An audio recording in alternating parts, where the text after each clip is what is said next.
The power of the word.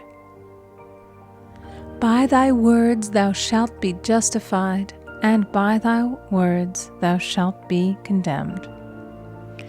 A person knowing the power of the word becomes very careful of his conversation. He has only to watch the reaction of his words to know that they do not return void.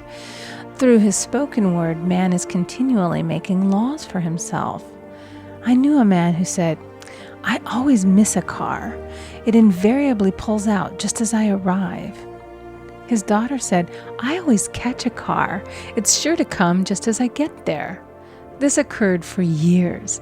Each had made a separate law for himself, one of failure, one of success. This is the psychology of superstitions. The horseshoe or rabbit's foot contains no power, but man's spoken word and belief that it will bring him good luck creates expectancy in the subconscious mind and attracts a lucky situation. I find, however, this will not work when a man has advanced spiritually and knows a higher law. One cannot turn back, and one must put away graven images. For example, 2 men in my class had had great success in business for several months, when suddenly everything went to smash. We tried to analyze the situation, and I found, instead of making their affirmations and looking to God for success and prosperity, they had each bought a lucky monkey. And I said, "Oh, I see. You have been trusting in the lucky monkeys instead of God. Put away the lucky monkeys and call on the law of forgiveness, for man has power to forgive or neutralize his mistakes."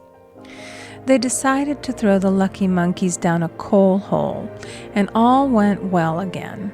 This does not mean, however, that one should throw away every lucky ornament or horseshoe about the house, but he must recognize that the power back of it is the one and only power, God, and that the object simply gives him a feeling of expectancy. I was with a friend one day who was in deep despair. In crossing the street, she picked up a horseshoe. Immediately, she was filled with joy and hope. She said God had sent her the horseshoe in order to keep up her courage.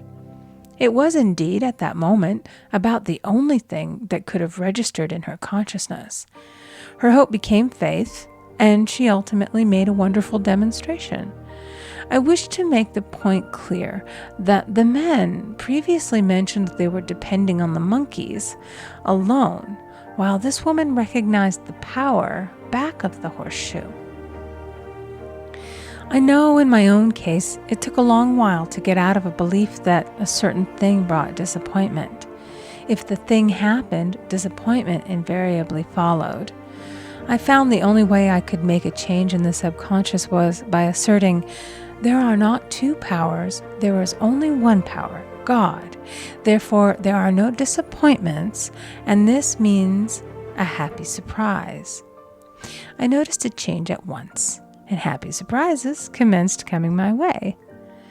I have a friend who said nothing could induce her to walk under a ladder. I said, "If you are afraid, you are giving into a belief in 2 powers, good and evil, instead of one. As God is absolute, there can be no opposing power unless man makes the false of evil for himself. To show you believe in only one power, God, and that there is no power or reality in evil, walk under the next ladder you see." Soon after, she went to her bank. She wished to open her box in the safety deposit vault, and there stood a ladder on her pathway. It was impossible to reach the box without passing under the ladder. She quailed with fear and turned back. She could not face the lion on her pathway.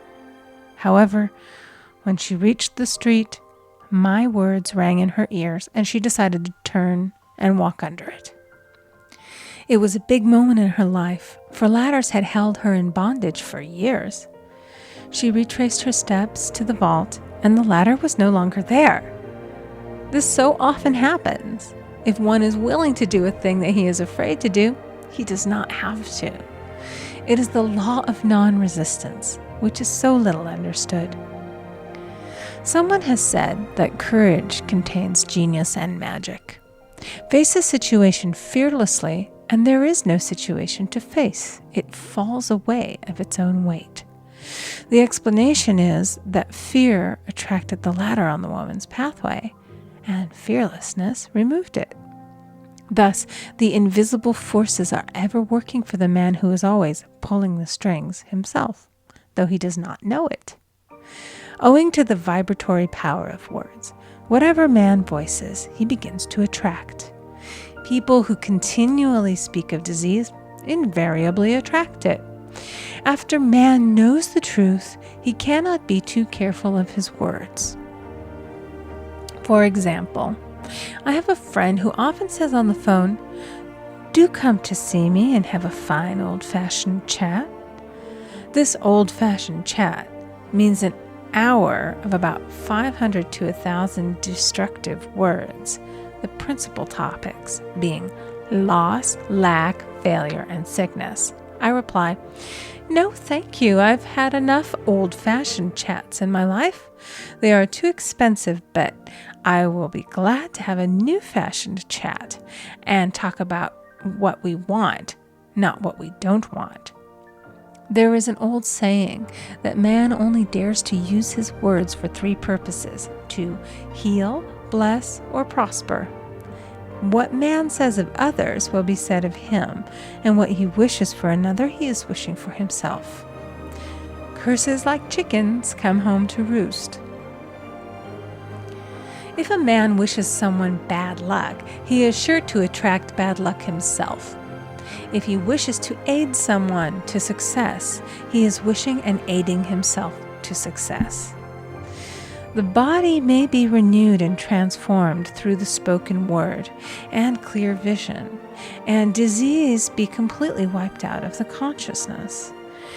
The metaphysician knows that all disease has a mental correspondence, and in order to heal the body, one must first heal the soul. The soul is the subconscious mind, and it must be saved from wrong thinking. In the 23rd Psalm we read, "He restoreth my soul." This means that the subconscious mind or soul must be restored with the right ideas, and the mystical marriage is the marriage of the soul and the spirit, or the subconscious and superconscious mind. They must be one. When the subconscious is flooded with the perfect ideas of the superconscious, God and man are one. I and the Father are one. That is, he is one with the realm of perfect ideas. He is the man made in God's likeness and image, imagination, and is given power and dominion over all created things, his mind, body, and affairs. It is safe to say that all sickness and unhappiness come from the violation of the law of love. A new commandment I give unto you, love one another. And in the game of life, love or goodwill takes every trick. For example, a woman I know had for years an appearance of a terrible skin disease. The doctors told her it was incurable and she was in despair.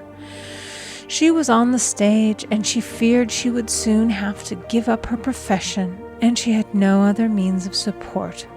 She, however, procured a good engagement and on the opening night made a great hit. She received flattering notices from the critics and was joyful and elated. The next day she received a notice of dismissal. A man in the cast had been jealous of her success and had caused her to be sent away. She felt hatred and resentment taking complete possession of her, and she cried out, "Oh God, don't let me hate that man." That night she worked for hours in the silence. She said, "I soon came into a very deep silence. I seemed to be at peace with myself, with the man, and with the whole world. I continued this for 2 following nights, and on the 3rd day, I found I was healed completely of the skin disease." In asking for love or goodwill, she had fulfilled the law. for love is the fulfilling of the law, and the disease, which came from the subconscious resentment, was wiped out. Continual criticism produces rheumatism, as critical, inharmonious thoughts cause unnatural deposits in the blood which settle in the joints. False growths are caused by jealousy, hatred, unforgiveness, fear, etc. Every disease is caused by a mind not at ease. I said once in my class, there is no use asking anyone, "What's the matter with you?" We might as well just say, "Who's the matter with you?" Unforgiveness is the most prolific cause of disease. It will harden arteries or liver and affect the eyesight. In its train are endless ills. I called on a woman one day who said she was ill from having eaten a poisoned oyster. I replied, "Oh no, the oyster was harmless. You poisoned the oyster. What's the matter with you?" She answered, "Oh, about 19 people." She had quarreled with 19 people and had become so inharmonious that she attracted the wrong oyster. Any inharmony on the external indicates there is mental inharmony. As the within, so the without. Man's only enemies are within himself, and a man's foes shall be they of his own household. Personality is one of the last enemies to be overcome, as this planet is taking its initiation in love. It was Christ's message, peace on earth, goodwill toward man. The enlightened man, therefore, endeavors to perfect himself upon his neighbor. His work is within himself, to send out goodwill and blessings to every man, and the marvelous thing is that if one blesses a man, he has no power to harm him. For example, a man came to me asking him to treat for success in business. He was selling machinery, and a rival appeared on the scene with what he proclaimed was a better machine, and my friend feared defeat. I said, "First of all, we must wipe out all fear and know that God protects your interests, and that the divine idea must come out of the situation. That is, the right machine will be sold by the right man to the right man." And I added, "Don't hold one critical thought toward that man. Bless him all day and be willing not to sell your machine if it isn't the divine idea." So he went to the meeting, fearless and non-resistant, and blessing the other man. He said the outcome was very remarkable. The other man's machine refused to work, and he sold his without the slightest difficulty. But I say unto you, love your enemies, bless them that curse you, do good to them that hate you, and pray for them which spitefully use you and persecute you. Goodwill produces a great aura of protection about the one who sends it, and no weapon that is formed against him shall prosper. In other words, love and goodwill destroy the enemies within oneself. Therefore, one has no enemies on the external. There is peace on earth for him who sends goodwill to man.